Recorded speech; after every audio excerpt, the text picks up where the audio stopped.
Hi, this is Mike Taylor from Web-Based Recruitment, and today I'm with Darren Harris, who's the Head of Digital Strategy at AIA Worldwide. Welcome, Darren. Hi, thanks, Mike.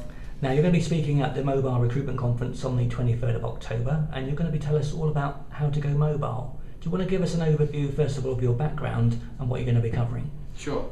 So I'm Darren Harris, Head of Digital Strategy at AIA. I've been with AIA for 12 years. My most recent role was Head of Graduate Recruitment, so a lot of focus on digital products. Recently moved across to a digital strategy role where we're seeing more and more clients asking us about mobile, how they should be using mobile, what sort of approach they should be taking from a mobile perspective. So the real crux of the conversation that I'll be having on the 23rd of October will be around what should you be considering from a mobile perspective. Sorry, yeah, I could say there's a lot of confusion out there at the moment in terms of what people should do. So you'll be taking them through like a step-by-step process. Yeah, absolutely. I think the key from the session is to help the audience understand the sort of questions they need to be asking, but also the data that they've got potentially at their fingertips which they're not utilising, which they can then take to their stakeholders to build a case for why they need a mobile presence in the recruitment sphere. And I think there's a bit of confusion between, do I need a mobile website for a phone, do I need another one for a tablet device? Yeah. What would you be saying about that? Yeah, I mean, I'd like to spend some time at the session just explaining the differences between a mobile optimised site. Typically that's a site which you can utilise using your thumb versus a mobile friendly site, which is a site which typically requires a pinch and zoom effect, but you can still see and interact with the content that's on the site. You also have to take into consideration tablets and the changes from a tablet perspective and what that does to your website as well. Okay, the early days of mobile design, it's almost like a one-size-fits-all, but there's something called responsive design now. Could you tell us a bit about that?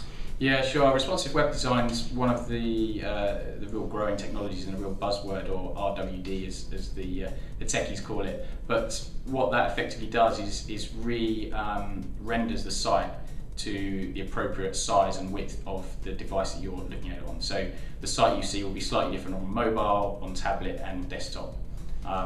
There's lots of great examples, and again at the conference I'll be sharing some of those examples with you. I'll also be sharing some examples of responsive sites which perhaps don't do what they set out to do. And there's actually a lot of lessons that can be learned from some of the new and initial responsive sites that have been launched into the marketplace.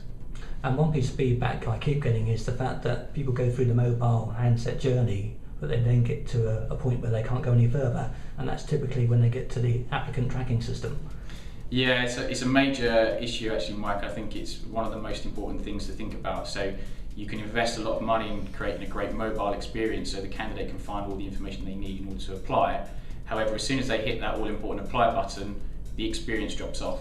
And the whole reason for creating a mobile site is to give the candidate a better experience. So there is a lot of challenges at the moment around ATS providers not being able to adapt their sites in order to configure on a mobile device. It also raises the question, do we want candidates to actually apply whilst they're on a mobile device? Are they really going to be giving you the time and attention that you warrant for your application?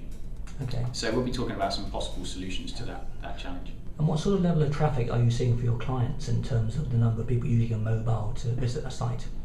Yeah, it's really interesting. It's actually varying from industry to industry, and we'll share some of those figures. Just to give you an idea, we looked at a major engineering company's Google Analytics statistics today, and in 3 months earlier this year, it was showing around 9% of overall traffic was coming from mobile devices, which doesn't sound that much, but when you look at the previous 3 months that we've just seen, that increased from 9% to 12%. So with that sort of 3-month period, there was a 3% growth. If that continues to grow by this time next year, you'll be looking at over 1/5 of traffic coming from mobile devices. We also think that the introduction of 4G, the launch of the iPhone 5 is going to increase the number of people browsing from their mobile device, which just raises the importance of having a mobile friendly site or mobile optimised site. And I think the recent Olympics showed the hunger for mobile information on the move, didn't it? It did, yeah, and I was one of those Olympics fans who was constantly tweeting whilst I was at various events. But absolutely, I think it just shows that it's not just restricted to Generation Y as well. The mobile revolution, really, in many respects, it is across the board of all age groups and all different disciplines of recruitment.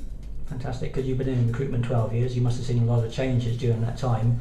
How do you see the mobile explosion now as part of that journey? Yeah, I mean, thanks for reminding me. I can remember back to the days of bromide ads, so to see it now moving into mobile recruitment is quite fascinating. If you think where it's moved in the last 2 or 3 years, if you think about 3 or 4 years ago, you were seeing the WAP sites, which were very basic, just text-driven sites. Now you're getting some fantastic experiences on a mobile. So if you think about the next 2 or 3 years, where that's going to take you, and that's where things like responsive web design or creating a mobile optimized site is almost future-proofing you from a recruitment perspective for the next couple of years. But suffice to say, there surely will be some major technology changes that impact as we go forward. Well, thanks very much for your time today. We look forward to hearing what you've got to say on the 23rd of October, and good luck with the preparation. Thanks very much. Thanks, see you then.